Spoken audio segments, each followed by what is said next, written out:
we talk about roster management, and we talked about the quarterback position, and David kind of talked about it. You got your own roster of kids coming home from school. I've got big roster management problems. Yeah, exactly. So, but you talk about roster management and the quarterback position. If Tyler went down, is it Emory or do you burn Jacurri's red shirt? Listen, all bets are off because, see, to me, you have to find out what you have in a Jacurri Brown because, like you said in David's segment, you could end up with a guy going into the portal and you never really knew what you had.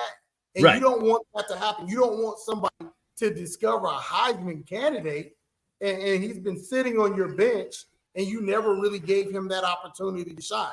He wasn't supposed to play last year. You know, it was supposed to be Jake Garcia.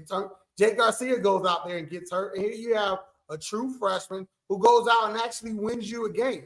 And so you're definitely going to go with a guy that has won a game as a backup quarterback over a guy that's not even won a quarter really, and it's kind of been sort of topsy-turvy a little bit when they turned him loose a little bit during the Bethune-Cookman game. Not saying he's bad. He's just a freshman.